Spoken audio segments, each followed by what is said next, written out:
Let me know if you can see it. I'm kicking it off, but it's still doing its thing. Oh, there we go.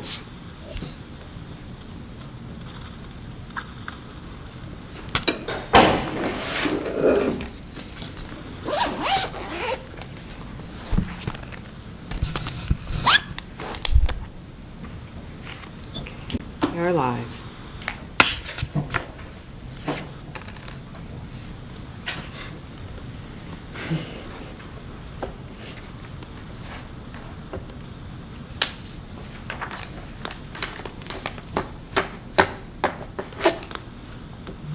Miss Erica?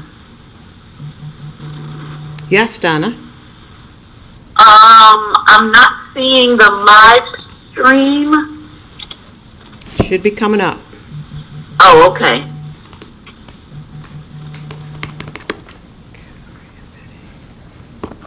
More options, recording date, standard video. Yeah. Are you good? Thanks. Mm-hmm.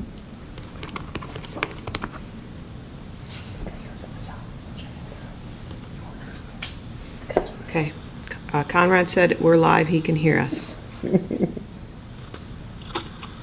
you see us now, Donna? I can hear Donna talking about how she can't see the live stream. So he's seeing actual. And I still can't see the live stream. You might want to do a refresh. Okay. The only thing I'm getting from the home screen live is the downtown camera. Okay, go ahead and either try a new browser or try a refresh again. Okay.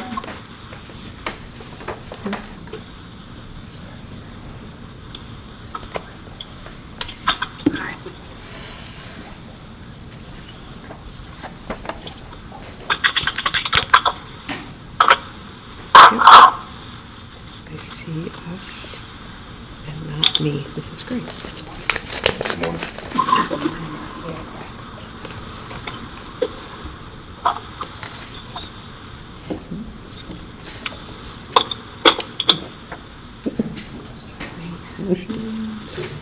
Okay. Just can rate. Wait.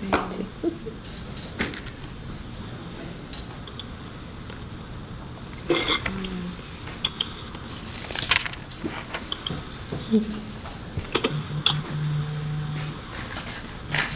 All right, I got it. Thank you, Erica. I'm going to mute now. Awesome. Thanks, Donna.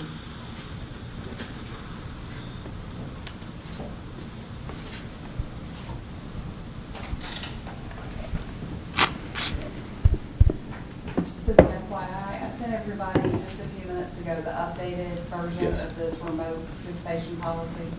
Some changes were made late last night. Okay. Okay. This is the one for public participation.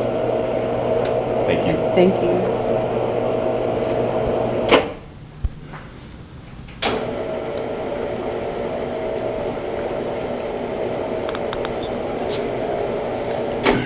Will make for better viewing.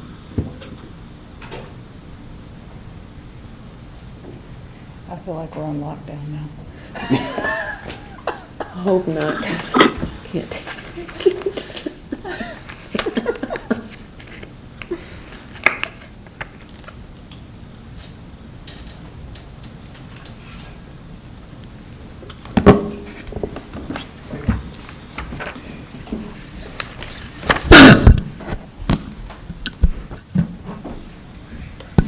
Just made it 8:59.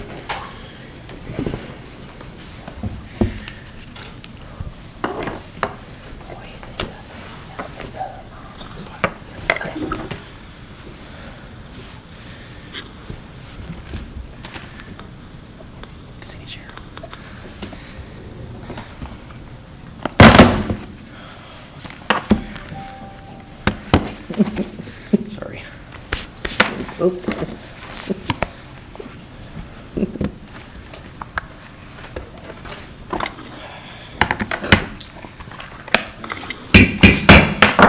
All right, I will now call to order the special meeting of the Town Council for April 7th, 2020. We're here at 9 a.m. on Tuesday morning. I'd like to welcome those who have joined us on live stream via YouTube. And we will start a meeting with an invocation. So I want to read the statement before we get started. The town of Apex values and celebrates diversity and inclusion. We see diversity as a strength that binds our community together. Inviting members from different faith communities to deliver an invocation at the beginning of our council meetings supports this unity. Recognizing that not everyone practices the same traditions, we welcome you to have a private moment of silence during this time. And I would like to lead us in a quick invocation, if you don't mind. Father, I thank you for this time that you have assembled these group of leaders together, Lord, to do your business. The call of this assignment, Lord, is to lead the citizens and business owners of Apex. Lord, I ask you that you take care of every citizen here and remove from them any doubts, fears, worry, anxiety, and replace it with your love, peace, and hope that we will move forward in this challenge. We understand, Lord, that all power comes from you, and we give you honor and glory for it. In Jesus' name I pray, and we again give you honor. Amen. I would like to do this before we do the Pledge of Allegiance. I think it's really important for the citizens and business owners to hear from their leaders. So if you would take 15 seconds, every council member, and just look at that camera and give them a word of encouragement, if you don't mind. Start with you. Just stay strong and be hopeful. We are in this together, and together we are Apex Strong. We'll do this. Yeah, I would say that there's a lot of sacrifice going on right now, and I think it will be worth it in the end because we'll come out on the other side a lot better and a lot more community, a lot healthier. Good morning, everyone. I just wanted to say thank you for joining us on the live stream, and thank you for the things that we've seen that folks are doing. We already know it's in us in Apex, but I think it's even harder now because this COVID virus actually impacts all of us in some way. So thank you so much for what you're doing for all the people here. We need you.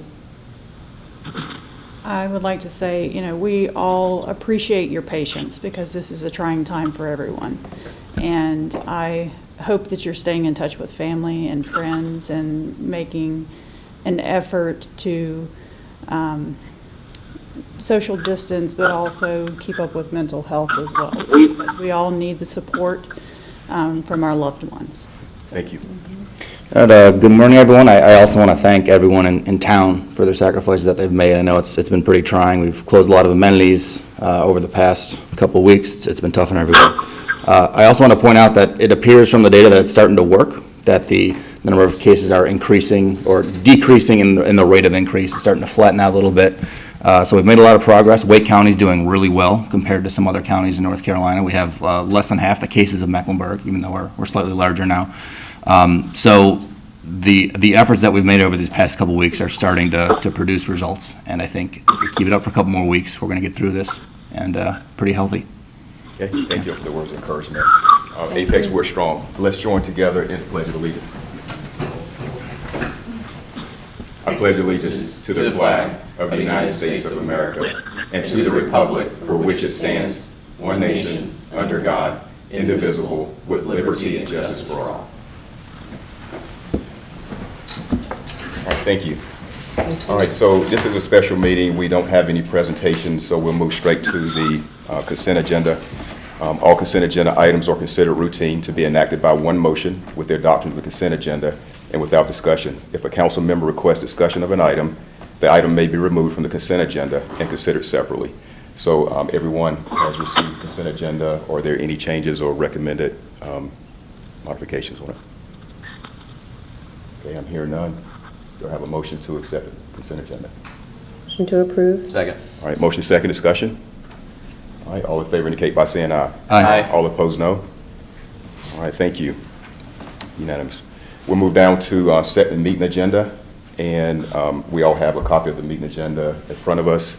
Are there any recommended changes at this time? I know Council Member Mahaffey had prompted me earlier.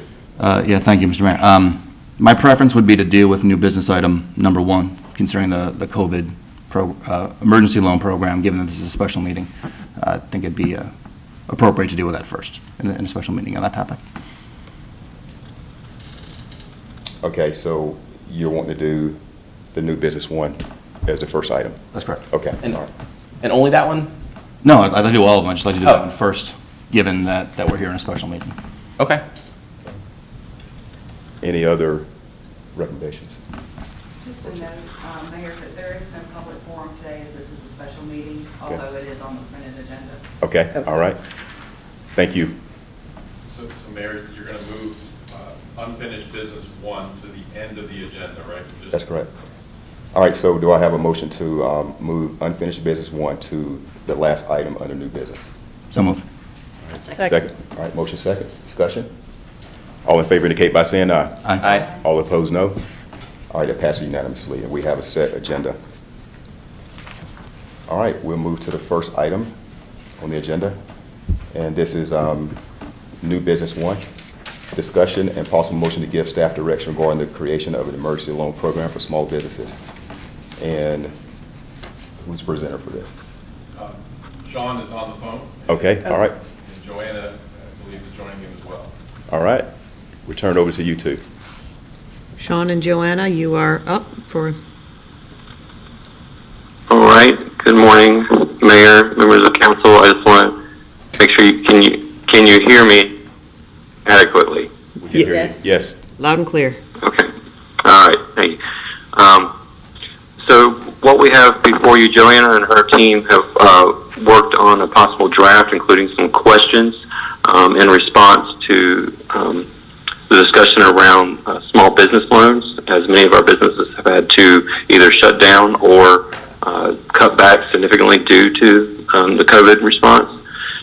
So at this time, we're just presenting this draft to you for discussion. You have the questions there. There's obviously some details to continue to work through and get direction on from council.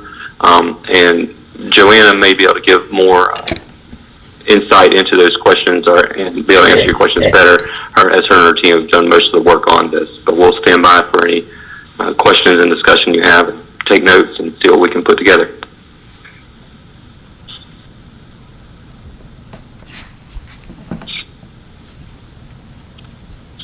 So, Sean, the maximum loan amount was a kind of a question mark in this, as $25,000. So, I guess that number, I think, is somewhat dependent on the number of applications we get. Because if we get 1,000 applications, I'm not sure we have the budget for that. So, how are we balancing those two things? The maximum number of people that can apply versus the maximum loan amount?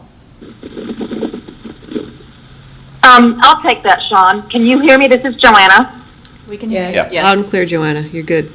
Okay, great. So that 25,000 was just a placeholder, and you're exactly right, Councilman Gant, that there's no way we could allot enough money for everybody, and that's one of the struggles that other communities have seen is, where do you cut it off? If you have most of the other communities are seeing anywhere of a ratio of 10 to 1, whereas for every 10 applicants, there's one that's awarded for one reason or another. And so, yes, that will be something that you will have to consider and be prepared for, is that if you have, let's just say you put $300,000 into this total fund, you'll probably get $1 million worth of requests.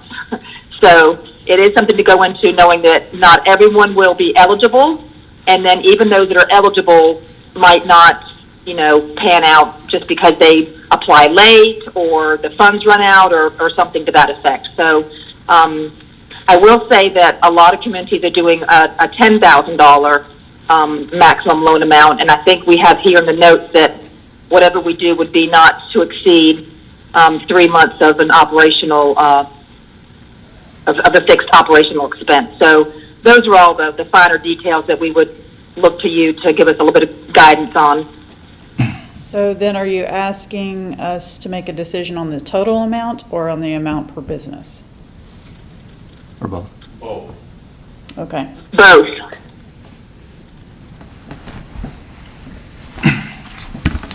I think it's really hard. This is Nicole. I think it's really hard to come up with, like Mr. Gant was speaking about the amount and the total amount without really knowing how it impacts the budget. Do we have it? We want people. So I think to start out with the value of, we value the businesses in Apex particularly the small businesses who need support during this time, start out with the value and then work towards that value. So if it ends up that we can do 25 and it works out, it's fine. If it ends up we can do 5 or 10, I think people, if we start out with the value, what the value is, and then move from there, there could be additional funds coming in from other levels of government we're not aware of yet. There's another stimulus, number 4, coming up from the federal government. So I think it's really hard to come up with a number. I don't know where to start. If I can give my thoughts. You're absolutely right, Ms. Dozier, and the other communities that I've talked to many communities that are doing this or considering it, and there's really, it's just like everything else with this pandemic. We're all just, in uncharted territory. We really don't know exactly sometimes what we're doing day to day. We're just trying to figure it out. So I think that the other local governments have just picked a number. It just was a number they picked. There was no way for them to quantify how many businesses might apply or how much they might need. It was more or less just, looking at what's a number that we think could be a stopgap, a stop the bleeding measure until they could potentially get federal funds. So it's really just whatever you all feel comfortable with as far as a total number for the program, where we feel comfortable there, and then the amount per business or per loan approval is really, I'm seeing a lot in the $10,000 to $15,000 range. I will say that. And Ms. Helms, are you talking to communities in the state, or are you going nationally? I've just looked across North Carolina. Okay. Like communities in North Carolina. There are some communities that are doing this from the private sector, where they're chambers of commerce or they're just a private sector group got together and just raised some funds. But they are issuing those in the form of a grant, and those are small, somewhere in the range of $3,000 to $5,000. That's not what this would be, but just to know that there are some communities that are doing just the local form of government is not doing it. It's a private sector effort. So far, we've not had anyone step forward in Apex to pursue that. I know you had something to say, Councilmember. Thank you. So I've been discussing this program with the town manager over the past couple weeks, and all these same topics you're bringing up, we've had those conversations as well. Let me start by saying I think this is a very important tool that we can give our small businesses in their toolbox as they try to survive this crisis. As my colleague pointed out, there's several other programs that are coming through the pipe, some we don't even know about yet. And those are going to be some other tools in their toolbox. Where we can really add value is by acting quickly and providing funds that could potentially be, to help bridge the gap between when they apply for some, bloated, bureaucratic federal program that may take weeks and weeks and weeks to get the money. Maybe we could turn it around faster. That's somewhere where we can really add value for our businesses in the area. And it could be the case that, they take this loan and then 3 weeks later they pay it back because they get a grant from the SBA or whatever the case may be. That's all fine. That still adds a lot of value because we have businesses today that are struggling and are within weeks of closing in Apex. If you'll notice in the packet, there's a letter of support from the ADBA about this program for that reason. In terms of the number that we're struggling with, I've thought a lot about that as well. I talked to the town manager. I believe the total available fund balance above our required policy minimum is approximately $8 million. Is that right? So we have approximately $8 million above and beyond what our minimum is that we want to keep to keep the lights on in the event of an emergency, which may come up. Given the size of our town, given the size of other programs I've seen relative to the size of other towns around North Carolina, I would be comfortable with this $25,000 loan amount and a total program size of $1 million to begin. And we can revisit that in 30 days to see what the uptake is. Is it highly subscribed and we empty the bank, or did no one apply because other programs are better? We can revisit the details, the total amounts, all that stuff. But we do need to start with something, and I would put forward that $25K for a loan amount, $1 million total program size. All right. Any other discussion? So I have some other questions, if this is a good time still. The 2 full-time FTE employees, does that include the owner? It certainly could. That's what has been the that's what has been occurring in other communities. Yes, so 2 FTEs, which could include the owner. Okay. My other question is, I noticed that you mentioned using a third-party administrator, which I think is a good option, but versus, instead of using BFCOR, can we just go directly to the rural center, which is right here in Raleigh, and, you know, or does rural center contract with this other entity?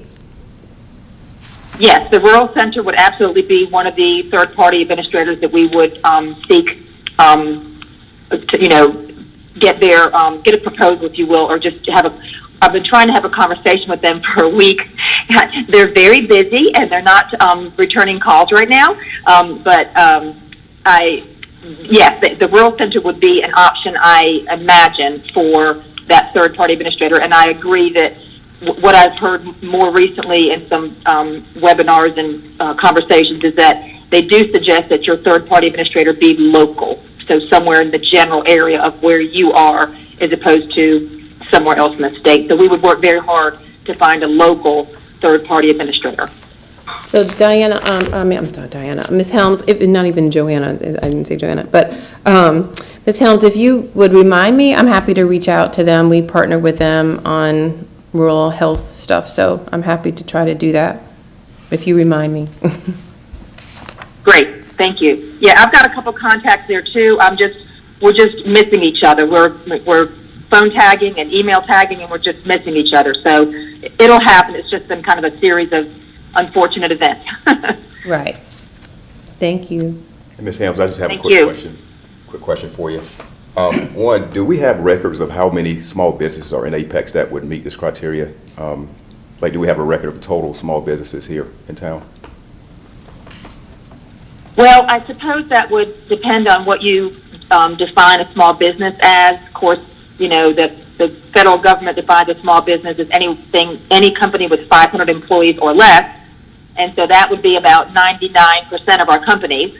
But if you look to the ones that are maybe, you know, 25 employees or less, we don't have that specific list, but we do have a total business list that we could go through and pretty quickly get a good idea of about how many we think would fall in that, you know, 25 or less category, which is kind of in my mind, when I think of a mom and pop, a small business, not a chain, I think of, you know, 20, 25 employees or less at the most.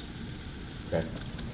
And then one other question, thank you for that, and I think it would be okay, but are we going to do industry specific when we look at these potential loans and applications toward this loan? I mean, are we looking at that as a possibility, like salons versus barbershops, restaurants, or are we just, it's first come, first serve? What's the thought on that? I'm sorry, I didn't hear the question. Okay, sorry about that. So I was asking, is this going to be industry specific? And what I'm talking about is, you know, salons, barbershops versus restaurants and other types of businesses. And are we looking at it from that point of view perspective, or is it first come, first serve? I mean, whoever gets their applications in, that's who gets if they meet the criteria, they get the loan. Right. There are some programs that actually do. There are certain types of businesses that are not eligible. I'd have to go back and find that list. I'm just trying to think of one off the top of my head. But there were some programs that actually had ineligible small businesses, and they're the ones that you would probably be okay with. But all the other ones, as far as I can tell, and as far as I've been told, it's a first come, first served basis in the order that they're taken.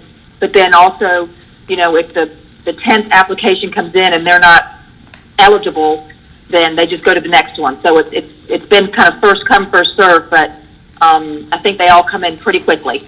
Okay. Thank you for your work on this. I appreciate it. Good question. Absolutely. And I think, if I could, to your question, Mayor, like if we get to a point where, let's say tomorrow we get 100 applications and this program, let's say we approve it, as I suggested earlier, it'd be for 40 people for the maximum loan amount. I think it's something we could revisit at the next meeting to add some more money to the program if in the event it comes out to be highly subscribed like that. The truth is, I don't really have a sense as to what's going to happen because a lot of it depends on what the details are going to be of these other programs and how attractive they are and how good they are at being processed in the banks. And if it goes really well, this might not be necessary. If it goes poorly, as sometimes these things happen and there's lines out the door for these banks, this could be a good stopgap measure. So I would, whatever we decide today to do, I would ask everyone to keep in mind that we can revisit it in a month and change the limits, change the terms based on the response once we have some better idea as to how it's received. I did have one question though, Joanne, about the requirements for eligibility. There's a credit score requirement of 625. How do we come up with that number? Is that something that we've seen elsewhere, or is it a number that we can change that we picked, or where did that come from? Yeah, we can and again, a lot of these numbers are just placeholders based upon the data that I've collected, and it's just an average. So that seemed to be the general area. Some don't require a credit score. I mean, and some of them don't even require nothing than a kind of a courtesy, quick review of their last year's taxes. So you can make this, all those bullet points under eligibility, you can make that as difficult or as easy as you prefer. I think that, we would be prudent to fall somewhere in the middle. So I think that some of those bullet points suggested are just, kind of the more common things that you think of. But we can certainly, change that credit score or just take that bullet out altogether, or just whatever the prevailing mindset is. I just wanted to say, and for those online, this is Laurie, the town attorney. We need to keep in mind that this is not a gift, and that we do need to be responsible stewards of the town's resources, and we need to consider what happens at the back end of this for businesses that may not survive this, and collection proceedings and those sorts of things. And so keeping in mind these issues that might happen on the back end are important when we're setting up the criteria on the front end. So when we're looking at determining whether a credit score is necessary or a show of profitability before the COVID virus hit, are important kind of functions to look at front end so we can determine whether or not these loans are going to be collectible at the back end. Another issue that often comes up with these small business loans is collateral, and what sort of collateral you have, and whether it will be a personally secured loan. So these are all issues because, as we know, sometimes businesses don't make it through, and there may be collection issues on the back end. And as good stewards of the town's resources and the citizens' funds, we need to make sure that we're looking at this on the front end. Very good point. Ms. Hoey, did you or your legal team have input into the criteria? Yes. Okay. And so you feel like these are sound criteria to use? So yeah, it's good to have some criteria on the front end that recognizes some ability of these businesses to be able to repay. And so we have looked at these. We've attended webinars, the same that Joanna has attended and listened in, as these things are gearing up through school government. So yeah. Thank you. Thank you so much. Mr. Mayor, I think I'd like to suggest two changes based on that conversation that we just had. The credit score of 625 is a pretty aggressive, it's a pretty good credit score, and I worry that we might be cutting out eligibility for a lot of our businesses that are struggling that we do want to save. I think 625 might represent a business that actually doesn't need this loan. So I would ask that we move it down a little bit to something that's still a solvent credit score, but not necessarily represent someone with strong credit. I'm not sure what the number. I would just maybe put down 600, 575 to give a little more breathing space there for someone who's doing okay that we could support. In terms of the personal guarantee for all owners, I've been going back and forth on this. I don't want it to potentially, in addition to someone losing their business, also losing, having to go into bankruptcy. People set up LLCs for a reason. I do understand. I'm listening to what the town manager said and what our attorneys told us about our responsibility to make sure this isn't a gift and that we want to make sure we can collect on the back end. What I'm wondering, hearing this conversation, is if it would be appropriate to limit someone's guarantee to their interest in the company, if that makes sense, their percent interest. So if someone in this case has a 20% interest in the company, maybe their personal guarantee is only 20% of the total loan amount, something like that. Might be a balance between the two. So that would be my suggestion, based on this conversation. Any other discussion? Ms. Hoey, would you have a recommendation? I did have a few examples that I was able to pull up of some of the unauthorized uses or ineligible, and it would be things like, which I don't even know if you have in Apex, but like a private membership club, which sounds like a bar, which we don't have, a pyramid investment business, a foreign controlled business. So, there's little things like that, but I don't even know if we have any of those in Apex. And by foreign controlled, those would only be applicable to maybe one or two of our major industries, and so far, they would not be, according to the conversations I've had, they would not be applying for this kind of loan. So I think we're okay. Ms. Stallings had a question regarding the, I was just going to ask your opinion about the two adjustments that Mr. Mahaffey suggested. Lori, you cannot be heard when you're speaking from there. Okay. On the live. Step to the mic. Step up to the mic. That's right. So, Joanna, correct me if I'm wrong, but I think what the personal guarantee comes into play when there are not assets that could secure the loan. Is that correct? I think that's correct. I'm not sure I heard your question 100%, Lori, so could you repeat it? So the question that Ms. Stallings was asking was whether I was comfortable with the suggestions that Mr. Mahaffey had made regarding the personal guarantee not exceed the ownership interest that the individual had in the business. Did I state that correctly, Mr. Mahaffey? The idea is if there's multiple owners and they have a shared interest in the company, that the responsibility for the loan would be split among them equally. So if you have a case where they owe 50-50 of a business, and the business, they owe the balance of the loan because it went out of business, times are tough. If one owner is completely insolvent and has no money, the other owner would be only on the hook for their proportion of the loan, the ratio of it. And you also made a suggestion about decreasing the credit score. Yes, yeah, my concern there is just that I don't want people to be ineligible. I'm not sure what the credit scores are for everyone in town, but 625 sounds like a good score, an okay score. And I want to make sure as many people are eligible as possible while still keeping in mind that we don't want someone completely insolvent to get a loan.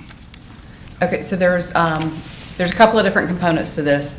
I would feel comfortable that most of these small businesses, Joanna, would you imagine are being secured by some asset of the business? I mean, we're talking about a $25,000 loan. So have you seen any statistics on what amount of these loans are going for personal guarantees versus secured by an asset of the business? Yeah, and again, the eligibility, all those bullet points under eligibility are a combination of other programs I've seen. Not everybody does all these, so not all programs require a personal guarantee. It could be just,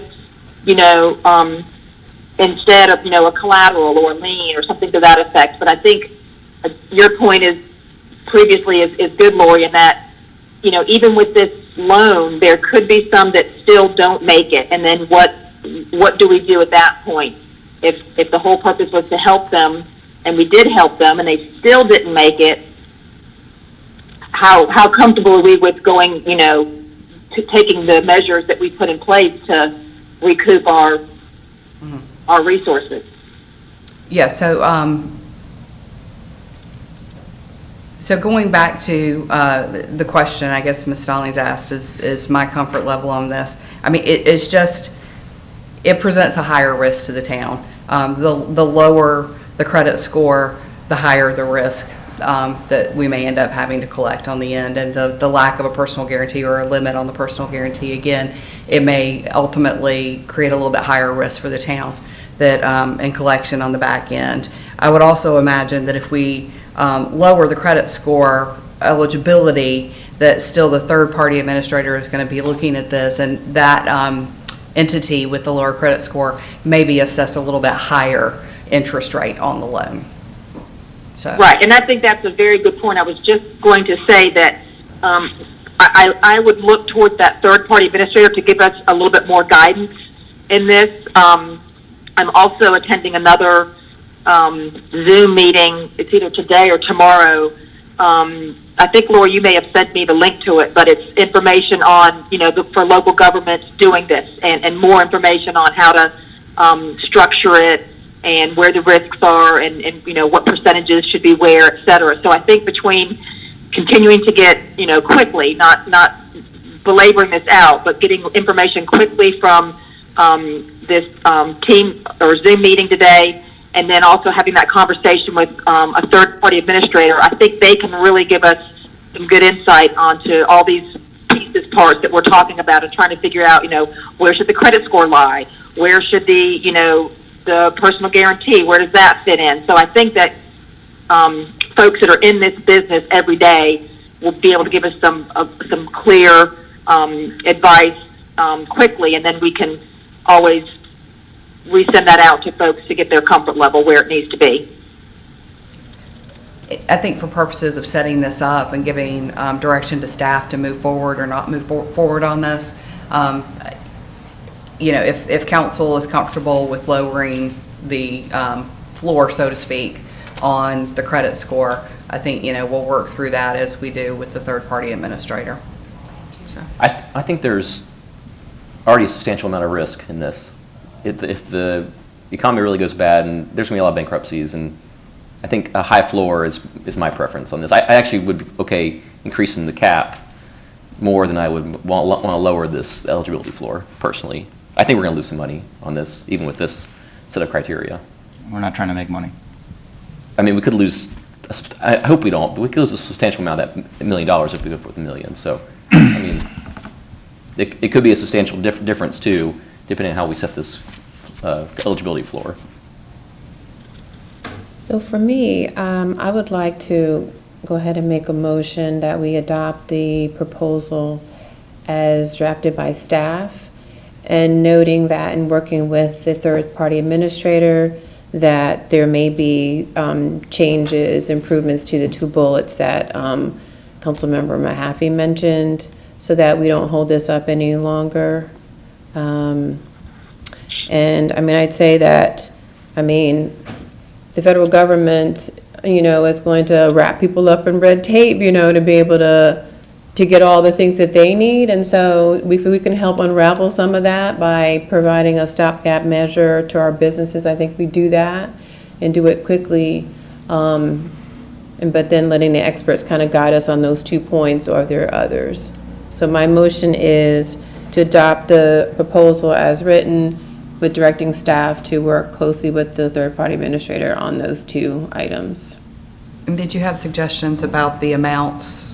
As drafted, I think leaving it at 25,000 and being able to come back and change that. And $1 million for the cap. I don't think that was. But I don't think written. that's in there, the cap. The $1 million was not the cap in there. So. Yeah, there's no cap. There's no. But you all want us to give some information, guidance on cap, is that right? Yes, ma'am. Okay. So for Nicole, Yeah. so are you basically saying keep the 625 as it is and keep the 20 personal guarantee as it is written currently? As it is written currently, so we don't belabor this anymore, because we're not the experts on the, and then directing staff to work with the third-party person, because Ms. Helms wasn't able to get contact with them because of everything going on. And then directing staff to just fix those like the expert says, and let's move on. Okay, so I would like to, make a friendly amendment second, and then make a friendly amendment, if you will, for allowing flexibility for that, if we can put that in the language. flexibility for the credit score and the personal guarantee, based The on the language. third-party administrators. Is there a floor that you would want us to not go below for the credit score? I don't think anybody sitting up here is a financial expert. Like we may, so I don't think, I wouldn't want to, I mean, you know, I don't want to make that call because I'm not, financial expert on business credit scores, you know. So I don't think we should do that. Third party. That's what I think we should rely on the expert for that, to do it right. Because like you said, if, you know, you can end up having them pay more in interest, and that's not good either. And I also don't want to go and collect from them either, from businesses either. So I would like to have the financial experts weigh in on that. Well, at a certain point, I would add that there's a value judgment to be had here about our tolerance for risk and the amount of money we're willing to lose, to Councilman Gant's point, and these numbers we're talking about, you know. So putting it to a third party at some point, they may say, well, if you don't want to lose money, make the credit score 700. The Rural Center is not going to do that. They're not about making money. That's why I want to use the Rural Center. Can I ask a question? Would we be able to, without having to come back and spend another meeting on this, could we approve changes that they recommend over email, perhaps? Is that possible? No, really, we can't do that, but we could bring it back to the council at the next meeting, which will be on April 21st, just to have you ratify whatever we have ultimately worked out with the administrator. And if at some point you see something that you want to change, that could be changed at that point. To me, of everything that we discussed and all the feedback I had, the most important one is I want the checks to get written as fast as possible. So whatever we can do to streamline getting the program out the door and running is the most important. I think the details that we're talking about limits and dollar amounts, we can always change that midstream. You know, we can come back next month with a running program and say, oh, actually, the credit score is too high or too low, or we need more money or whatever. So I want to do whatever we can do just to get the program running first and foremost, and then we'll get some real-world feedback about what these numbers translate to in terms of application. So I'm certainly in favor of whatever we can do in that regard. If there's a way to avoid having to come back and approve it again, I'd like to do that, but if that's not possible, then it isn't. Okay, that's my motion. So do we have a And fund I'll accept the balance? friendly. Do we have a fund balance? How much? I know Mr. Mahaffey had suggested $1 million. Was that part of your motion as well? Before we answer that question, what if we get 40 that are eligible like the first day, and then we have 60 more eligible the second day? I mean, that would be annoying and not helpful. I mean, we would have $1 million in the community keeping businesses open. That sounds like right. But then and then we can decide next meeting whether we want to put another $1 million into it or another $1 million after that. Like we discussed earlier, we have $8 million total of excess fund balance, which I think I'm comfortable personally with using for programs like this before we hit our recommended or our required level. Okay. So can I ask Joanna a question? Are you there, Joanna? I'm here. Okay. So the way, I don't know if I'm envisioning this correctly, and so before I speak, I wanted to kind of check my assumptions with you. But my assumption was there would be a deadline by which folks needed to submit an application, and that at that point we may have 100 rather than 40, but then there would be a determination of who's eligible out of that group.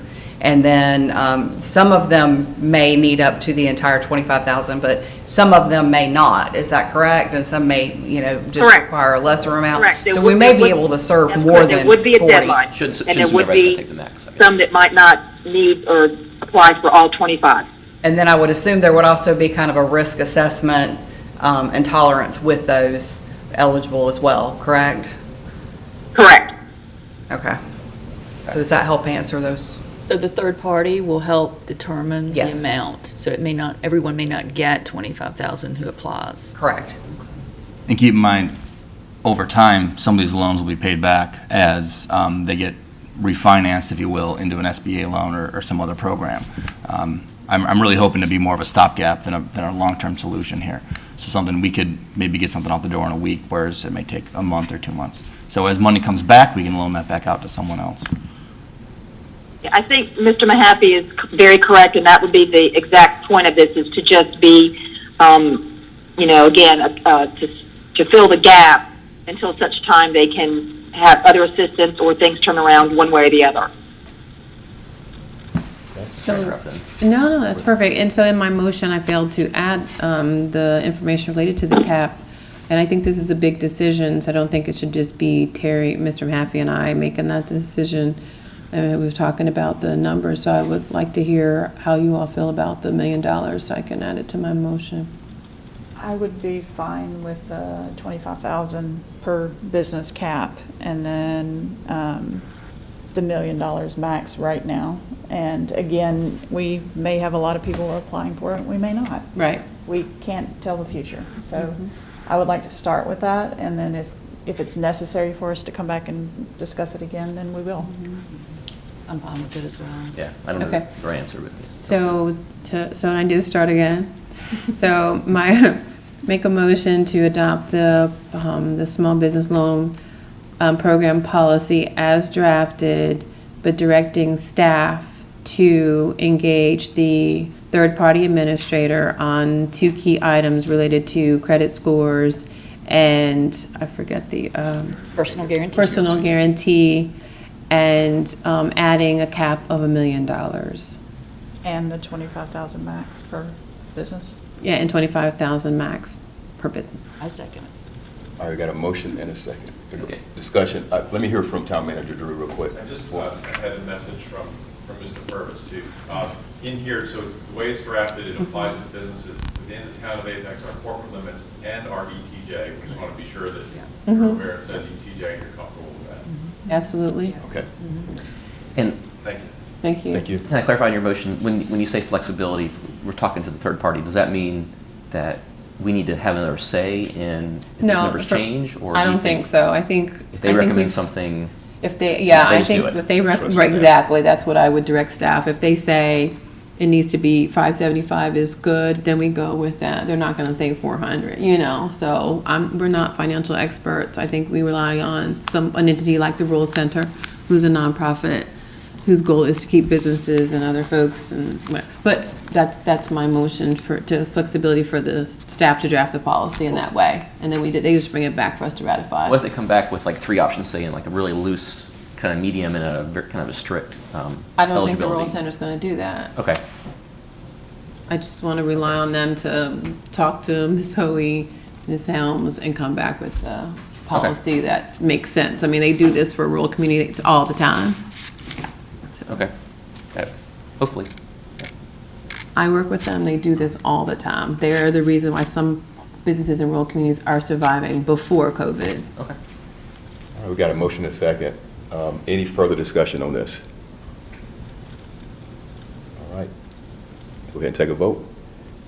All in favor indicate by saying aye. Aye. All opposed, no. All right, we got one. It passed unanimously. I want to thank everybody for their time on this. A lot of great discussion. I had a dream that no businesses were lost in Apex, and I really would like that dream to come true. So thank you for everyone who put in the work on this to make this happen. All right, we'll move to. And Mr. Mayor, if I could, there's something I wanted to bring up on the topic of COVID relief. It's not really an action I want to take, but I do want to give some direction to staff for the next meeting while we're all here that we could discuss. It's something I talked with a couple members of the council about. So, it's okay with you. As part of the annual budget, we have a series of grants that we give out to some nonprofits in the area who provide service to our citizens, food banks and the like. And these nonprofits are struggling to keep up with the increased demand on their services. And part of it, obviously, is the crisis we're in. Another part of it is that all of their fundraising activities have been canceled.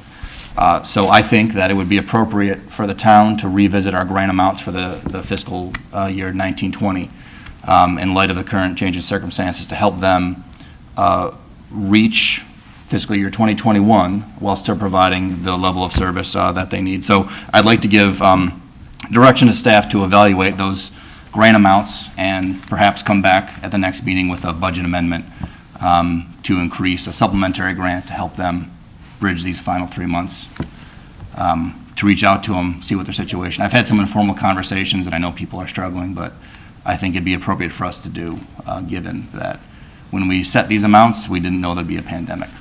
So, Only ones that were awarded in the last budget? yes, yeah, I'd say, think of it as reevaluating the amounts that we set last year, given the current circumstances, to help them reach next year. And obviously, as part of the next budget process we're going through, we can consider the current circumstances in the awards to these service providers that are helping out our citizens. But for now, I worry about the next 3 months and getting them there. So I would ask the town manager, reach out to them, see what they're doing. I know they're doing some more fundraising, and reevaluate our contribution given these circumstances. So it's more direction for next time, and if the council agrees with me and we can all nod our heads, they can come back at the next meeting, we can discuss it then. So how do we just nod our heads? Do we have, is it a Just a motion or? step. It's not a motion, it's just Okay. direction. Sure, sounds good. Motion next time. All right, thank you so much, Thank sir. you. All right.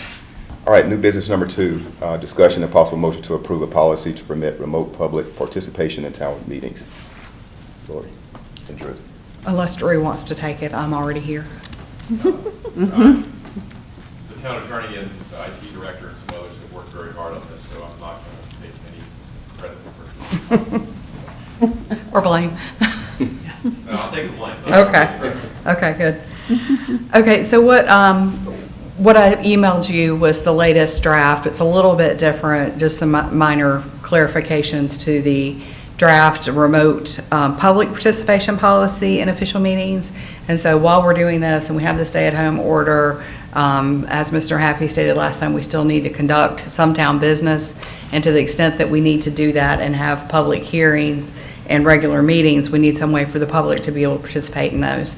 And so working with the IT staff and our communications staff and others, planning director as well, we came up with a remote participation policy that will allow members of the public to be able to either provide an online form, fill that out for public comments to be made either during public forum or for public hearings, or they can send an email to public.forum@apexnc.org or public.hearing@apexnc.org, or to call and leave a voice message at a designated phone number, which I don't have that phone number yet, but we'll insert that into the policy if it's approved, and we'll have all of this publicized not only on our website but social media, et cetera, so that folks can understand how they can make comments for the next meeting or so. Hopefully after that we'll be back to kind of normal, but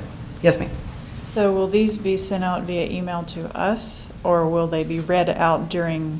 They will be read out during the public meeting, and so they will be read into the record. Who's reading it? Or the voicemails will be, the voice messages will be played so that you'll hear those in real time. Some of the same kind of concerns that we have typically with public forum and public hearing, we kept those rules in place so that we do need to get through these items at a reasonable pace, and so those still the 36-minute time limit for public hearings and public forum would still apply. And the way that we plan on handling this is we do ask that folks get those comments to us by noon the day before the meeting, so that staff has the time to get through the emails, compile them, figure out which public hearing that they go are associated with. And we're going to have one staff member who's going to read those and record it so that it can be played, and hopefully that'll be more efficient for the council's time during the meeting. So Ms. Hoey, I think this is really great. Thank you for doing this. I do wonder if we should ask people in the subject, if they are emailing in the subject line, or if they're writing it, to put really clearly regarding, and then what the item is. And so that could help you with sorting what public hearing they're speaking about, or just in general. I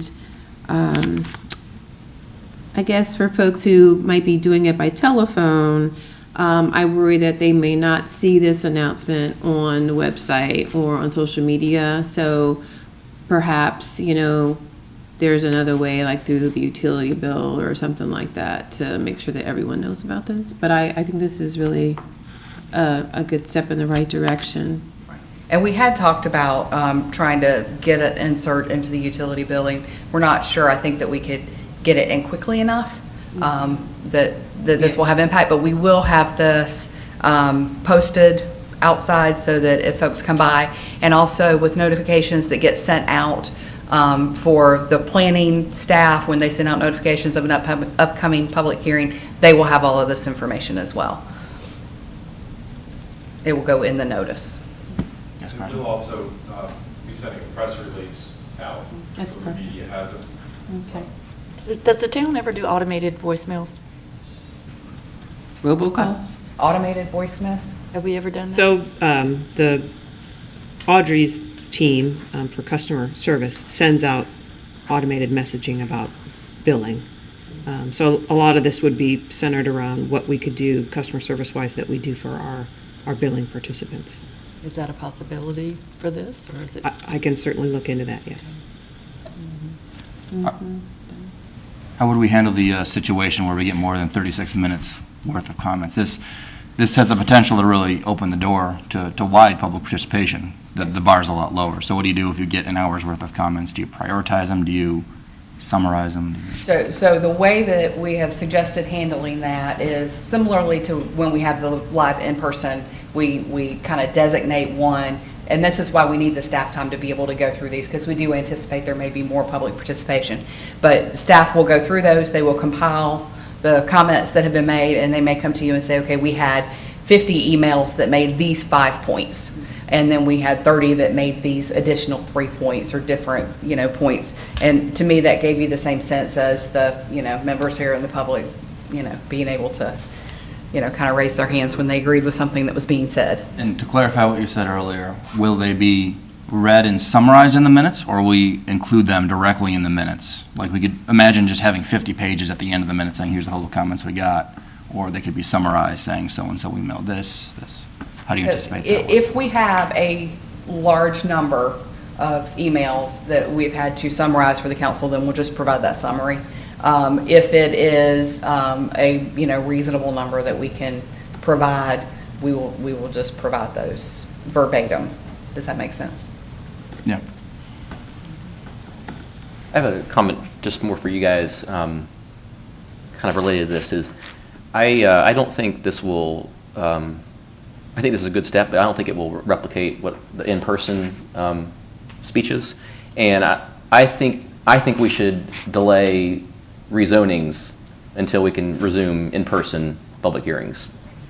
I don't know the impacts that's going to have on the development community, and I don't know how long it's going to take, but I think being able to wear the red shirts or whatever they wear and us seeing them, I think will have you feel like you heard better in that circumstance. And I don't think this will have the same impact that might have.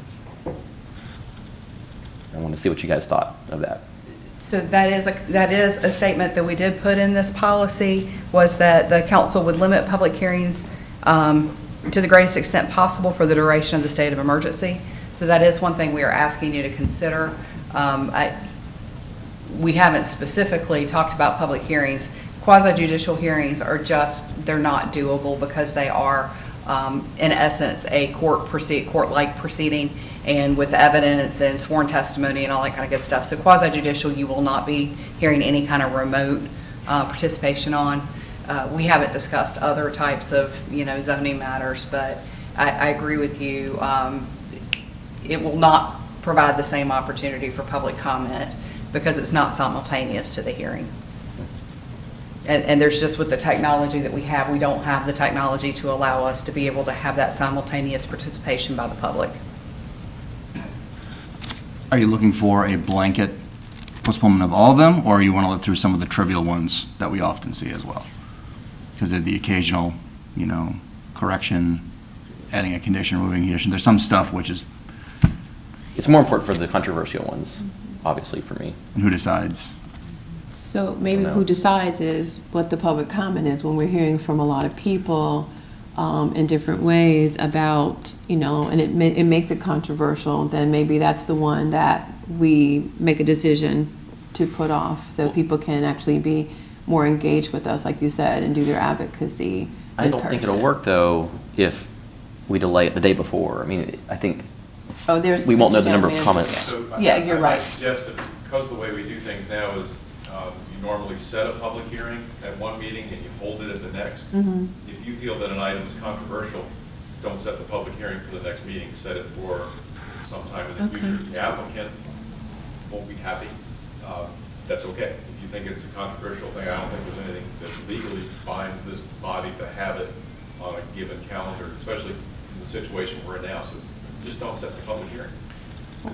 I like that suggestion because I think that while the applicant might not be happy, but they might be happier that we get heard in a different way. There could be a different outcome, like Mr. Gant is speaking, if we get to like visually see and engage with people different, you know, almost like a more interactive, obviously. So, Hearing that, now I wonder if applicants might actually prefer a policy of just no public hearings, rather than trying to wait to see if we get scheduled or not, and work on it, and then, I guess, 2 weeks before saying we have to delay. Because before we set a public hearing, we set the public hearing, and then the planning board's the next week, and then the town council's the week after. So it would be a week before they'd be preparing for it. If we want to go in that direction, I wonder if the development community might prefer us just postponing them all for a couple months, so they don't have to worry about it, and they can go home and, you know, play with their kids and stuff. I would prefer that, just postponing them all for a couple months until this is over. Maybe that's the general policy, and if there's a trivial one that comes up, they could ask for an exception to say, hey, this is not a big deal, it won't be controversial, we're just looking to add a different color siding to our house or something, a condition. You know, maybe one of those we could then set a public hearing for and do. And the general rule is anything that's substantial new developments, we want to wait till the summer or longer, whenever we get back to normal. Operationally, does that? So just rezoning, so we could still hear UDO amendments, we could still hear annexations that are not associated with rezoning. Is that what I'm hearing? Yes, and I would also, to restate what I mean, is like, I would encourage our staff to talk to the applicants and say, hey, if you think that something's trivial, talk to us. And maybe we could talk to the mayor or yourself and try to determine, is this about changing the color of a siding or adding a garage door or one wasn't allowed or something like that. Maybe one of those rezonings, we could let them make progress on their project without kind of balance the concerns that Councilman Gann had. Maybe the process would be, they would talk to the staff and say, this is maybe trivial or time sensitive somehow. I'm not sure what that would look like, but if something's about to happen to their, yeah, I mean, sometimes, yeah. Are there ever time sensitive rezonings? I'm sure in their development process, there are time sensitivities related to land contracts and such. But that's true for some that may be more concerning to the public, and that public actually wants input. So you know, it's hard to get into their business and know where they are in their contract process. That's where the time sensitivity comes in. The other concern that I have too, neighborhood meetings, those have been discouraged or canceled, hopefully. Well, I believe that they have been given an option to do at least some of the neighborhood meetings remotely through either a Teams or Zoom or something like that. That's fine, but in person, I was concerned. But yeah, in person. No, I mean, that would be they taking can't, I place. mean. That would be in violation of the order. Good. For what it's worth from a legal standpoint, you know, my legal opinion is it would be best to postpone as many of these as we can to get through until we could have in-person public participation, because that is what the general statutes contemplate. Right. We want people to have input. Yeah. Okay. okay. So if we, with all that being said, still have the policy. All right. You heard from staff, legal. So did we agree on the general principle that we're going to try to delay as many as possible, but still let petitioners kind of ask for a trivia one to maybe occasionally go through? Are we okay with that? And let that be determined by staff. Be determined by staff, yeah. And I'm thinking like color of the paint kind of stuff, like not rezoning a new development. You know, sometimes you see things where there's architectural conditions that they want to modify at the last second as they're building the homes. And I'm okay with. Yeah, I think encouraging delay and then the lever we have is we can just not set the public hearing as a way that if they don't disagree, then we can say, well, we disagree. And our voice is going to be the one that's going to delay it in the end if they don't like it. So I think that's our backstop. Correct, yes. Our preference is to delay them all, but if something you think you can get it through, you can try. But we're only looking at trivial stuff. Yeah. Right, okay. I think that's good. Okay. Thank y'all so Thanks. much, man. Y'all smart, man. So that being said, can I make a motion to approve the remote participation All policy? right, we got a motion to approve. I'll second it. All right, second, discussion. All right, all in favor indicate by saying aye. Aye. All opposed, no. All right, that passes unanimously. Thank you so much. Thank you. All right, we move to new business 3, possible motion to approve resolution authorizing the filing of an application with the local government commission to issue $3.2 million of general obligation refunding bonds and $1.8 million of general obligation parks and recreational facilities bonds, and setting a public hearing for April 21st, 2020. Vance Holloman.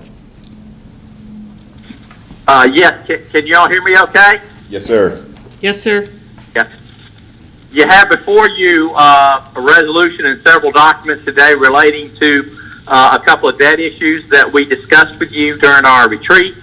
One is in the amount of $1.8 million for general obligation bonds. These are 2/3 bonds that will be used for recreation projects. In addition, up to $3.2 million of refunding bonds. The resolution essentially indicates that you made certain findings about the necessity of the bonds and our ability to repay them. You're directing staff to file that application for the two issues. You're directing the clerk to publish a notice regarding those. In addition, the filing of a statement of debt, which shows our legal ability to borrow the funds, not exceed our legal debt limit. Also, a statement of estimated interest, which also needs to be filed.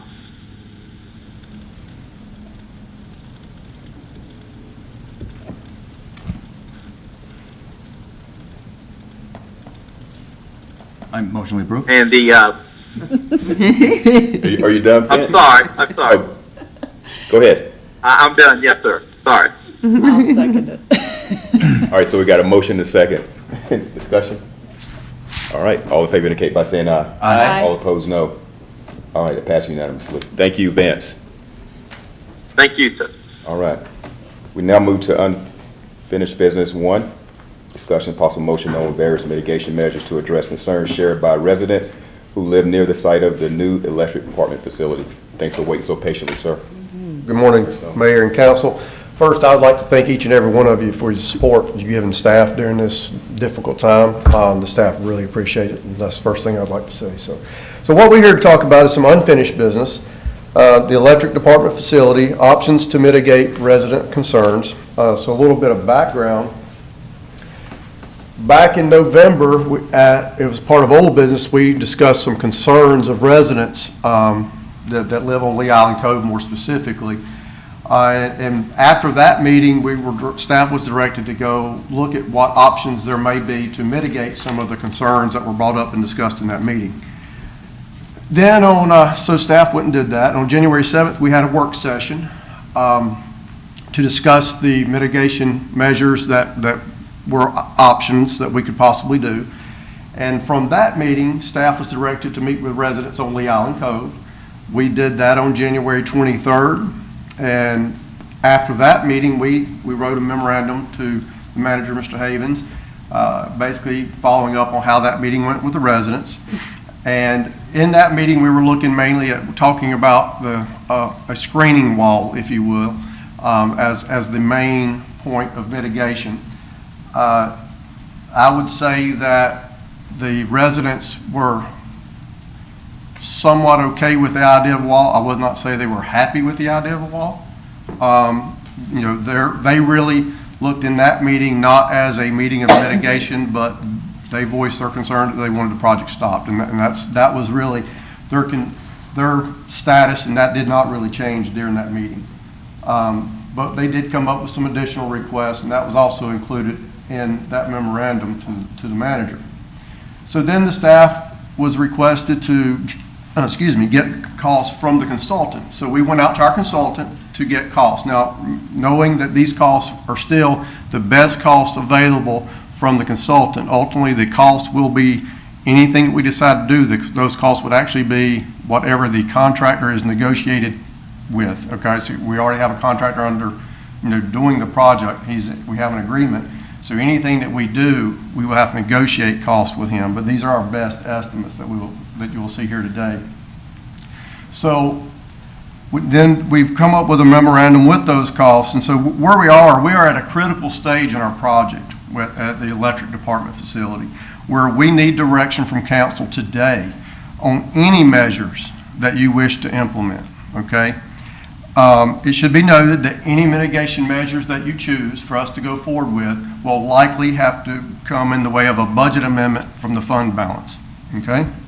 So that's important to note. So what things do we have out there? Well, there's a screen wall. So originally, if you look at the red line, that is a screen wall. It's a 15-foot high precast wall. Originally, we were thinking that wall could go all the way to the back side of the pole barn, which would be if you see the note where it says masonry wall and there's a yellow line there, originally the wall would have gone all the way up. There is a retaining wall that surrounds the pole barn in that area of the site to bring the grade up. So there was a foundation issue, so we would not be able to actually carry the screen wall all the way back.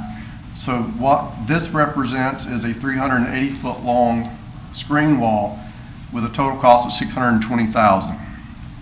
Okay, so keep in mind now, to get the same effect of the screening, looking at the yellow that is on here, that is a masonry screen wall that would be built around the pole barn on two sides to give you essentially the same effect as if the screen wall could have gone all the way to the back of the property. And what this masonry screen wall would be a solid brick wall. At one time, you remember we talked about a pierced wall, but that's not the same as a solid wall. So to give it the same exact effect, we've got a solid wall around the pole barn where we cannot actually carry the other screen wall if you so choose.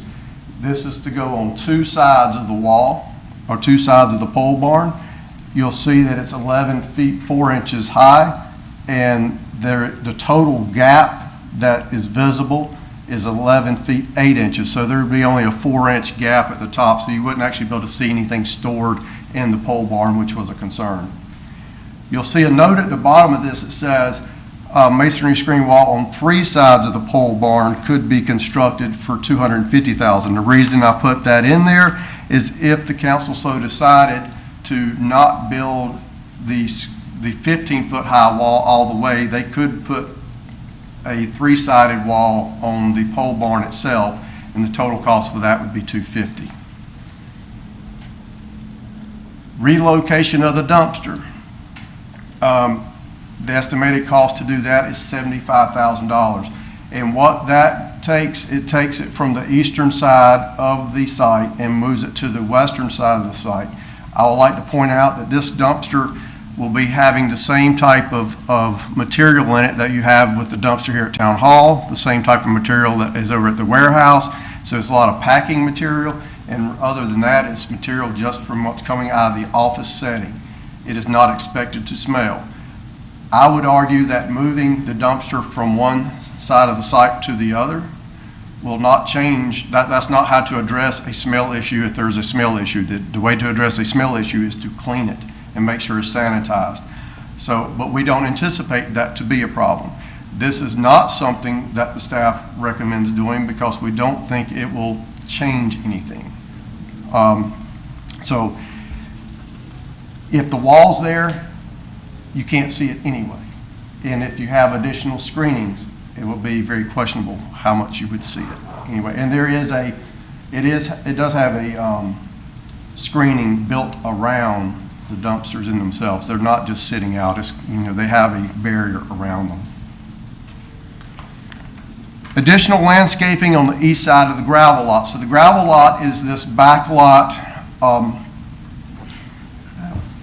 it's this lot right here. This is the gravel lot, and you'll see a highlighted line right here. And that's representative of this 10-foot setback area. We had someone from Lumber River Trail ask about could we put some more screenings back there, and we talked with staff and worked with planning, and we can add screenings in that 10-foot setback for a recommended cost of $35,000 that will offer screening to the folks over on Lumber River Trail, and they were really excited about us making that recommendation and really appreciate it. They sent us emails, again, thanking us for this consideration. So this is something that staff would recommend. We think it would add to the opacity of the buffer and screen it out really well from the east. And Mr. Stone, the screening is not a physical barrier, it's plantings, is that correct? Yes, that is correct. There is a chain link fence down that side that is inside the 30, we have a buffer through there, so it's on our side, then there's the buffer. So the fence is on our lot side. These plantings would go on the other side of the fence on our neighbors. So it would be to their advantage. And the fencing was part of the original Yes, project? ma'am. And there's a slide that addresses that in just a minute. Additional plantings on the eastern border. So where we're talking about there is basically, this is the back corner of the pole barn. So that's where we're also talking about a screen wall stopping, is it would stop. The screen wall would stop here. The screening for the pole barn would stop there if chosen. But we're looking at actually putting additional plantings all the way down this eastern border. Basically planting larger trees than what was originally requested or what the planning had really originally shown. Larger plants, more dense plants that would really increase the screening on that border. That's an estimated cost of $150,000. So you can see that, the trees that we're talking about going in are 8 to 10 feet tall versus small trees, so they're larger trees, and as they grow, and that will really fill it in much more densely than it is naturally. There is a natural buffer there, but they're not overly large trees, if you will. And during the winter, they're more sparse than they are obviously than they are during the summer. So a lot of things that we're looking at planting are evergreen type, so that I have some additional screening in the winter as well. Alternate fencing material. The current design is a 8-foot tall vinyl coated chain link fence. If you look, to replace that with composite material just on the eastern border, that's represented by this yellow line. You could do that for $125,000. If you wanted to replace the fence around the entire site, that would be represented by the rest in red. That would be a total cost of $360,000. From a screening standpoint only, the fence isn't tall enough to really make a difference to the adjacent properties because some of them are higher, and a lot of their complaints are actually coming from their second-story window when they're looking out, and that's not going to make a difference. The only thing that's going to keep them blocked from the second story is really going to be tall trees. In the meeting we had with the residents on Lee Island Cove, they had a concern, specifically the residents at 1724, that their kids would be able to come straight out from their backyard and through the easement and enter the drive of the facility. So this green line represents a request. One, they had asked, could a screening wall go all the way out to the road? And that's because of the site layout, that's not possible. It's also not relevant based on, if you look at the memo from January 31st in your packet, it shows a lot of angles and viewpoints from where what they can actually see. And at this particular house, they cannot see very much into the yard anyway, except even in the memo addresses their viewpoints from the second floor window, if they were in on the second floor at 5 feet high, so you can look in that to see what they can see. But to address their concern with their kids, they would like a fence. Well, that would be putting a fence on private property, which I wouldn't, we might could give them money to do that. I wouldn't recommend us doing that at all, but that's an estimated cost of $10,000. So the summary of potential additional costs. So we've got a screen wall, $620,000. We've got a masonry screen wall for 2 sides of the pole barn, $195,000. If you decided to do all 3 sides of the pole barn, which might be an option if you don't do the screen wall, it's $250,000. Relocate the dumpster, $75,000. Additional landscaping on the east side of gravel lot, $35,000. The landscaping along the eastern border, $150,000. Alternate fence material, $125,000 to do the east side only, $360,000 to do the entire site, and a fence for 1724 Lee Island Cove at $10,000. So it's a lot of money, and we do need direction today. Anything that we do that delays the contractor could cost money in excess of what we see here. So we need to make sure that we stay ahead of him and make sure that he can continue to do his work, because he is under contract, and he has, if we delay him, that will cost money to actually stop, if he has to stop work to do something different. We do recommend the plantings as staff. There is the potential that the plantings may cost less if we move forward with having we can move forward in that direction, but maybe have, instead of the current contractor to do that work, if we get a cost from him and it exceeds this or it's too much, then we could actually maybe wait and do those plantings after he finishes his work, so we do not delay him. He would go ahead and finish his work, and the town could go in after the fact and potentially do these same plantings by purchasing the plants and having a separate contractor go in and plant them. So it doesn't necessarily have to be done if we do the plantings with this contract. Questions? The possibility of doing this same fence all around the facility would be an 8-foot fence, is that right? It's an 8-foot fence. It's an 8-foot fence either way. I mean, right now it's a vinyl coated chain link fence, which is what went through our entire TRC process, our technical review committee, and that's what was originally approved. So so right now, everything we have an approved set of plans that went through the entire town process. It's been looked at by everyone, and it is approved plans, and they're building it. Anything we're talking about doing now is truly mitigation measures to really address the concerns of some residents on Lee Island Cove mainly. In our meeting, so just to make you aware, at the meeting we had on January 23rd, there were 3 residents that attended that meeting. There are 7 residents that live on Lee Island Cove. 4 are renters. The owners of those properties, even though we tried to reach out to them and invite them to the meeting, they did not attend. So there's 3 people that this is really impacting directly, or 3 families, excuse me. You said this would have to come from our fund balance and not from revenue bond for the Electric Operations Center? That is our thought at this time, yes, sir.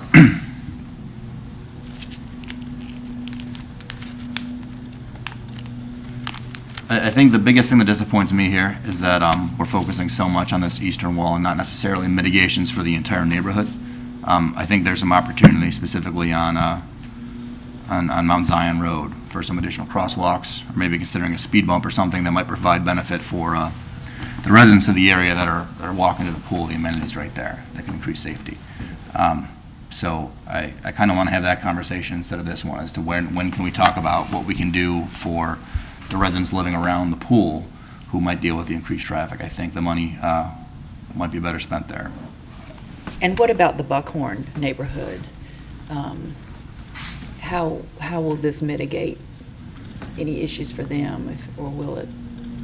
There's been no complaints from that neighborhood at this point asking for any additional mitigation measures. Those homes were built and with right across from the substation. I think it was very apparent to them that that was, the facility was going to go there, and there's been no talk, no discussion that I know of from that neighborhood. I feel like we have two sets of people. I think we have people who are most directly impacted, and then people who feel they are most directly impacted, and then people who are impacted. So, so even though someone may not be directly looking at this or on that particular street, they feel because they are in that section of the neighborhood or the neighborhood at all that they are impacted. So that's where I'm trying to think beyond just the people on the street, but it's people are feeling that this is in their neighborhood, so they feel like it's impacting them. And that's why I was sort of leaning towards, the wall and things like that, that people were asking for. But it sounds like you're saying that people were not really asking for the wall as much as they were asking for other things. Is that correct? At the meeting, the general consensus was it should not be there. So the plantings, they just want a barrier, and plantings may look better or natural, and I assume. Well, they didn't necessarily oppose the wall during the meeting, Okay. but it was again more, they weren't as interested in mitigation measures and how we could make it better. They weren't as interested in that as just it shouldn't be there. Gotcha. In their opinion. So currently there is a 8-foot tall chain link fence that's Yes, ma'am. there. Okay. That is located on our side of the buffers from the neighborhood. All around the facility. Yes, ma'am. That's the current plan. Yes, ma'am. With no additional cost. That is correct. And there are plantings, again, there are plantings that have been out there and part of the plan. But, and I can't speak to, I think part of it was the neighborhood concerns as well. Instead of planting small trees that will grow into bigger trees, they went to this 8 to 10 foot tree. Well, an 8 to 10 foot tree, as you well know, is much more expensive than a couple gallon tree or whatever. I mean, you're in a totally different ballgame of expense. But that's really what we're looking at moving toward is larger trees so that they will be 8 to 10 feet tall. So they'll essentially be as tall as the fence when you're planting them, essentially. And then there also are varieties that are expected to grow fast. So, so from a standpoint of height to provide screening, that's one way to do it and an effective way to do it, maybe. Marty, Thank you. to be clear, this is vinyl coated chain link, so it's not the steel, the galvanized looking chain link fence. It'll be vinyl coated. I don't know It's what green. It's green, so it should blend. I mean, that's the reasoning for doing a green coated, so it should blend with vegetation if it's there. And obviously, the purpose of the fence was not for screening. It was for keeping people out, right? So I do really like the idea of doing the larger greenery. I really do. Larger, more expensive greenery. I do like that. 4 and 5, both. The plantings. Yeah, I think so. I'm willing to hear what other people think, but I do I like. agree with that. That's what I was going to say. Right, as many plantings as we can get, I think, add beauty, and it's also, part of one of our goals about environmental stewardship, to plant as many trees as we can. I just wonder about the investment in this sound wall, if, I don't know. I would be careful about the term sound wall. Okay. It's more of a screen wall. Screen wall, okay. Sound walls are typically, would it get some reduction? Yes, but I think thick vegetation will also do the same, get some. A sound wall is typically along a highway where you have a consistent noise, and it's all about spacing and sizes, and that is addressed, I think, also in the January 31st memo that had a lot of detail about how sound walls and how things work. Someone making a sudden pop or a hammer hitting something with a sound wall is not the same impact as a large truck going down the road with the tire noise or whatnot. I mean, that's really where you see them enacted more. Comparing the fence that we have in the project versus the screen wall, how much noise reduction difference do you think there would be between the two walls? From an 8-foot high fence that is solid to the other, I don't think it would make any noise reduction. Like, from that, I think to get any noise reduction would take the 15-foot high wall, and you would get some. And I'm not a sound engineer, and again, it's not even the typical application, so I don't know that I could quantify what the sound reduction would be. You know, so, but an 8-foot wall in itself, you know, everything with sound is a sound wave, so it's depending on where it hits at. I mean, so, you know, if it's coming across and from where it's made to where it starts, it most likely would go over anything that was only 8 feet tall. If it happened right beside it, it probably would bounce back into the site. But if it happened across the site, by the time it got there, it would probably go over, if you will. I think we need to acknowledge that, like, the options we're looking at here for the screen wall are nothing like what we initially discussed. They're, it's half the size, or the length rather. Like we talked about, one, the entire length of the property, and now the option that we're looking at because of this issue with the retaining wall only goes and doesn't cover the pole barn. We need another $200,000 to cover the pole barn. In addition, it's twice as much, right? We were talking about a sound dampening wall for $300K that ran the entire length, and now we're looking at a piecemeal solution with a screen wall for $620K, plus a masonry screen around the pole barn for $200K. So I'm not even sure the residents who are lukewarm on the initial idea would like this piecemeal solution, which only covers part of it. Like the northmost property there could still see into it, into the EOC. They won't really be screened as much looking to the northwest. So, and then I also want to point out that if we do build this wall, in terms of our environmental stewardship, we're going to have to cut down tons of trees in the area. Like, you can't just go plop a wall there and wind it between what's there. It's going to eat into that buffer and cut down the mature trees for room to the impact on the area will be several feet more into the buffer and several more trees than if we just put a screen fence that's... Versus the fence that's already proposed.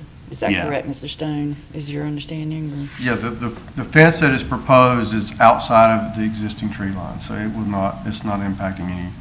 The trees that are going to be cut on that site have been cut at this point as far as fencing goes. One of the reasons... Don't require foundation, whereas walls require foundation, to Mr. Mahaffey's point. That requires excavation and all that kind of stuff. Mm-hmm. Whereas fence, you just drive the posts. So part of the reason for the original screen wall cost, you said we got a shorter wall that's more expensive now. Part of that is back in November, December, when we were first looking at our options on these things. There was a company that had what they called a thin wall. And they said they could do that, and it was the cost, like you said, $250,000, $300,000. It was a very quick manufacture. They installed it themselves. Well, over Christmas, that company made the business decision that they were no longer producing that wall. They were not going to produce it anymore. So we reached out to another company and never got any response. So that left us with going back with more of a traditional, thicker, precast concrete wall, which drives the price up because it's more material. And then after the work session where we were told to go really dig into this and get with our consultant, see what it's really going to cost, get a better idea of the cost, then you get into the plan, you start getting into the details. So realize, oh, there's a foundation retaining wall back here that, in the way it's constructed, because it was designed in a way that didn't consider that there was going to be another wall on top of it. If it had been done in the original design, you could have counted for it, but it was not. And the material actually for the retaining wall had already been ordered and was pretty much sitting on site. So when you're looking at mitigative measures on a project that is an active construction site, there's a lot of moving pieces and parts. All the things that makes this thing to be constructed, they've already been ordered. I can assure you, I'd be shocked if the fencing for that site has not already been ordered. It might not be on site yet, but it's already been ordered, which means if we don't build that fence and he can't sell it, we're still buying it. Because it was part of his original bid package, it was part of his original project. And he can't be expected to just say, oh, they don't want that anymore, and he just keeps it. That's not the way it works. So, I mean, we would be expected to buy the fence, and then we will buy a new fence to go and replace it if that's what we decide to do. And I just let you know that because it's the stage of the project that matters. You know, this is not, we're thinking about what we're going to do. We're changing something that we've already said go do, and that's very different. That's very helpful. No, so that's very helpful information, context. I think we should, my thought is continuing with the fence that we had originally ordered, that we had originally talked about. That's already gone through review and we've already approved, and then the landscaping 4 and 5. So making sure that we have more mature trees going out there for that sort of a site as well as some sound buffer throughout there. The other thing, to Mr. Mahaffey's point, was, you know, crosswalks, speed bumps, and that type of thing surrounding the area that's being affected, surrounding the pool and the amenities area out there. I would like to, you know, see if there are options that we can have out there to address some of those concerns with traffic, because the traffic seems to be the most that I've heard as far as concerns goes from the neighborhood itself, with all the trucks coming through and things like that. So that's what I would like to hear options on. I'm sorry. But as far as this list goes, 4 and 5 are the ones that I'm going to request. That motion? Yes, was asking. I'll make a motion. Can I just have a couple other questions? So if we just stuck with the original fencing, do you think the plantings that are proposed would be sufficient? Yes, ma'am, because again, the fencing that is there is the fencing that we is proposed, again, is to keep people out. It's not, you know, the screening really was the buffer, and we're adding to the buffer. Yeah. Well, you're from the South, Cheryl. Wax myrtles versus magnolias, I mean, it's a substantial difference. Right. Yeah. I just wanted your opinion on that. You know, adding 4 and 5, you think if we kept the fence as proposed, you think the plantings would be, I really want more than sufficient, really, for these residents, I think. I think that I'm not a expert on landscaping, but I can assure you that our planning folks are, and they have looked at this thoroughly, and they went out and looked at it in the field, and they have come back with this as their recommendation to really beef up an already beefed up buffer, if you will. Okay, good. Thank you. And I think there was some discussion at some point in the meetings with the neighbors about the school bus stop, and there was going to be some reaching out to the school system about That will happen later on. Yes, Okay. we can reach out and just request basically that the school system change the bus stop. Okay. Yeah, we can do that very easily. Okay. Just want to make sure that's still a part of our plan to do that Yeah. when the time is appropriate to do so. Do you have a sense about what the crosswalk situation will be at Milano and Zion Road? Or is it too early to really decide? I have not looked into that, sir, but we can get our transportation folks to look at that and report back to you. I think we can commit right now that it'll be high visibility crosswalks there. I would ask that we consider a crosswalk at Zion and Haw River Trail as well for residents who are walking from the Haw River Trail area. There's a bunch of homes there over the pool amenity. And also, as an alternative, I don't know if this will work, but even a mid-grade or a mid-road crossing on Zion, roughly equal. There's a sidewalk, a path to the pool. I'm looking at the map right now of Zion across there. That's kind of in the middle of the road. I'm just not sure the traffic will go up on Zion, because they're going to have a Milano leg out on the west side of Milano. So we may actually be reducing traffic on Mount Zion So with this. I think what I'm hearing is that we're directing staff to get, and to speak with the transportation engineer and other folks to come back with a plan that gets at what our goal what the goal is. That's what it sounds like. For pedestrians, to Although I make would- it safer, yeah. To respond to your point, Councilmember, I would say one could argue there already should be a crosswalk to this amenity across Zion Road right there, specifically at Haw River Trail, and there's not. And I mean, it's a pool, people are walking there all the time. So even if traffic's a little lower than where we'd usually put a crosswalk, you have to consider the location of the neighborhood amenity in the area, and it's high foot traffic. There is. We got it. Anything else? I know we got a motion. Is there a second? Second. All right. Any further discussion? I just want to say that I appreciate staff looking into this and re-looking into this and how much time y'all spent on this, because from where we first came with this issue, there has been a lot of time between council members and staff on this specific issue, so I appreciate that. Thank you. Ditto that. The diagrams were impeccably detailed that you all did. Thank you. Thank you for that. You rock. For the detail. You rock. Thank That's you why your very last name is- much. Yes. That's why your Thank last you. name is Stone. Oh, All right, I'm gonna call for the vote. All in favor indicate by saying aye. Aye. All opposed, no. All right, that passed unanimously. All right. That is it. No closed session, no work session. We are adjourned. Thank you. sorry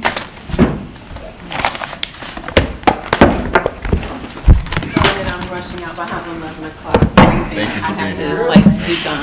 So, sorry. Thank you.